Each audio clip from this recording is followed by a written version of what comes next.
Maashaallah majlisa Faaxumaa minxaafii ofii wajjin kan qophaa'ee ba'eetiniin deemuuf qophaa'ee jechaadha. Magaalaa Qaarsaa kan deemudha.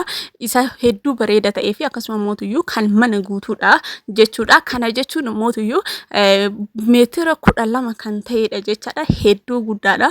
Akkasuma mootuyyuu hedduu bareedaallee jechaadha. Majlisa almuuniyeemii akkuma argitan kanatti kan ijaaf nama hawwatuu fi mana keenya bareedina isaa sadarkaa guutuutti kan ol nu kaasu jechuun ni danda'ama jechaadha.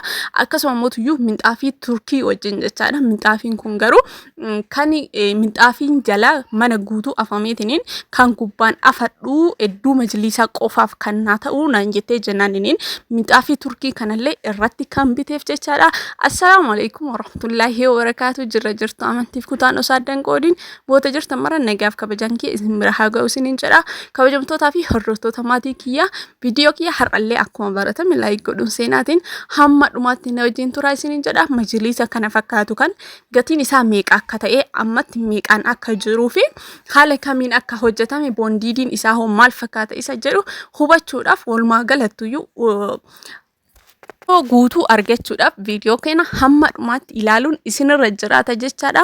Maashaallah majlisa almuuniyeemidha jechaadha. Isa tokkoffaa ta'ee fi titinashiin isaa yookaan mootuyyuu ol ka'umsi isaa abbaa 40 kan ta'edha jechaadha. Haala isin argitan kanaan makaddaan isaallee diizaayiniin isaallee adda kan ta'e bifti isaa mootuyyuu akkuma as bira argitan biluu bilaakii yookaan mootuyyuu buleedha jechaadha. Maashaallah hedduu kan namatti toludha jechaadha. Asirrattuyyuu akkuma iskiriinii irraa argitan hedduu bareedaadha jechaadha. Isaallee jechaadha haala argitan kanaan diizaayinii adda ta'een kan hojjetameetiin jiru jechaadha. Majlisa almuuniyeemii isa tokkoffaa ta'ee fi boondiidii tokkoffaa irraa kan hojjetamedha jechaadha. Yeroo kanatti akkuma beekamu boondiidiin hedduu wadadaa jira jechaadha. Bakka guyyaarraa kan dabalaatiin jiru jechaadha. Kabajamtootaa fi hordoftoota maatii kiyya gadi dhaabbataa hin jiru gatiin isaa jechaadha. Kanaaf dafaa jalaan ajajadha isiniin jedha.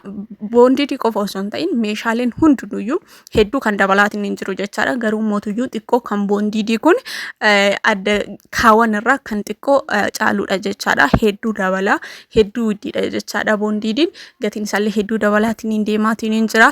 Kanaaf osoo isin jala hin fagaatiin mana keessan faayachuu fi bareechifachuudhaaf akkasuma mootuyyuu wuxxeetii hojii keessanii ifaajee keessanii ilaaluudhaaf hojjetachuun daftanii ajajachuun isinirra jiraata jechaadha. Akka Faaxumaa kanatti jechaadha. Majlisni isin meetira 12 akkuma isinii jedheetiin hin jiru. Makaddaan isaallee hedduu kan namatti toludha jechaadha. Ani hedduu jaalladhee jira. Beebtiraasiin isaallee akkanatti firii ta'eetiin hin jechaadha. Waxxarameetiin kan hin hojjetamne inni sun maali yoo jettan fakkeenyaaf akkanatti ziippii yoo bantaniitiin hin jettan ziippiin nama jalaa cituu danda'a yeroo xiqqaateetiin hodhame jechaadha. Kun garuu mootuyyuu firii kan ta'eetiin akka barbaadanii bantanii keessaa baastanii itti deebisuullee kan dandeettanidha jechaadha. Inni biraa mootuyyuu minxaafiidha jechaadha. Minxaafiin kun minxaafii Turkiiti. Minxaafiin kun duudaanillee kan akkanatti bitamullee yoo barbaadan ni jira. Akkasuma mootuyyuu kan kaaree muramullee yoo barbaadan hamma isin barbaadanii kan isinii muramuu danda'ullee hin jira jechaadha. Isaa sanillee yoo barbaadan isin kan fedhii keessanii kan barbaadan ajajachuu hin dandeettan jechaadha. Isa Turkii kan ta'edha. Isa orijinaala kan ta'edha jechaadha. Minxaafiin kun hedduu kan bareedudha. Majlisa wajjinillee hedduu kan namatti toluu fi hedduu kan deemeetiin hin jiru jechaadha. Akkuma duratti isinitti hime minxaafiin kun kan minxaafii biraa irraan darrabameetiin iddoo keessatti afamuudha malee mana guutuudhaaf kan bitamee miti. Majlisa jalatti minxaafii biraa ni qabaa naan jettee jennaaniin minxaafii ergadhee guddaa qabaa naan jettee jennaaniin hayyee jedhee kan iddoo buufamu naabiti jennaaniin kana biteef jechaadha. Minxaafiin kun minxaafii duudaa kan Turkiiti jechaadha. Hedduu kan namatti toludha. Majlisni isillee jechaadha. Haala kanaan almuuniyeemiin isaallee hedduu kan namatti toludha. Wanti hundi isaa jechaadha. Boondiidiin isaa isa orijinaala ta'ee fi isa hin farfaramne isa tokkoffaa ta'edha jechaadha. Maashaallah hedduu kan namatti toludha. Akkaataan diizaayinii isaa haalli filannoon bifa isii wanti hundi isaa jechaadha. Baay'ee kan nama hawwatudha jechaadha. Maashaallah hedduu kan namatti toludha. toludha. Boota waraabuudhaaf gabaafadheettuyyuu majlisa kana maashaallah rabbi nagaan keessa si haa jiraachisu siin jedhee jira. Namoota hedduutu jaalateetiin nagaafataatiin ture jechaadha. Qaamaanuyyuu jechaadha. Kabajamtootaa fi hordoftoota maatii kiyyaa. Kanaaf isinillee akka jaalatan abdii qaba. Ga'uufillee hin barbaanne ammatti bita. Yeroo itti eeggataa jirtan kan ta'e hiriyoottan keessaniif sheer godhaa isiniin jedha. Maaliif namoota hedduutu barbaadeetiin karaa kamiin argachuu danda'a? Eenyurraan akkam argachuu danda'a? Akkamitti bitachuu danda'a? Namoota jedhee gaafii itti ta'e hedduutu jira waan ta'eef amma irratti isin kan xiyyeeffannoo godhuu qabdan birrii yookaan gatii isaa odoo hin ta'in meeshaa quality ta'e meeshaa original haalaan bareeda ta'e kan itti boodallee itti hin gaabbine akkamitti argachuu danda'u isa jedhuudha kan isin yaachisuu danda'u jechaadha. Kanaaf mootiyyuu guutuutti meeshaalee itti amanu guutuutti meeshaalee ittiin saalfan meeshaalee original ta'an as birattu iji keessaniyyuu murteessuu hin danda'a jechaadha. Maashaallah an hedduu jaaladhee jira jechaadha. Majlisa kanaa fi minxaafii kanallee hedduu walirraa deemanillee akkasuma mootiyyuu meeshaalee hedduu bareedanidha jechaadha. Hanga yeroo barbaadanillee kan taa'uu danda'anidha. Meeshaalee akkasitti badu osoo hin ta'in meeshaa gatiin isaallee bagaa itti ba'ee bagaa hojjedhee bagaa bitadhee bagaa argadhee kan isin jechisiisudha jechaadha. Kanaaf isinillee kabajamtootaa fi hordoftoota maatii kiyyaa meeshaa akkanaa kanneen maatii keessaniif ta'ee hiriyoota keessaniif boota maatiin keessan argamanitti boota isin hedduu isin barbaadanitti kan isinii geessuu danda'udha jechaadha. Kabajamtootaa fi hordoftoota maatii kiyyaa majlisa qofa odoo hin ta'in meeshaalee mana keessaa hunda isaatuyyuu jechaadha.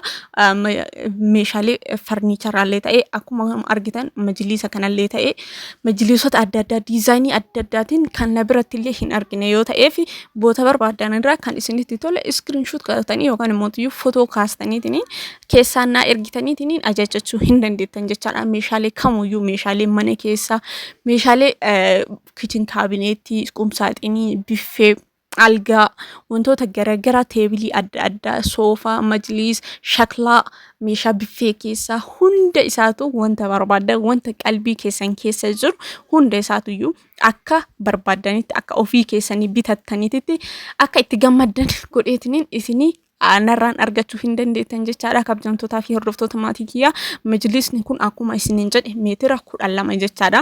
Almuuniyeemiin kun kan ittiin hojjetame gatiin isaa meetira tokkotti birrii 23 jechaadha. Gatii isaa warroonni barbaadaniif gatii kanaan kan ittiin hojjetamedha jechaadha.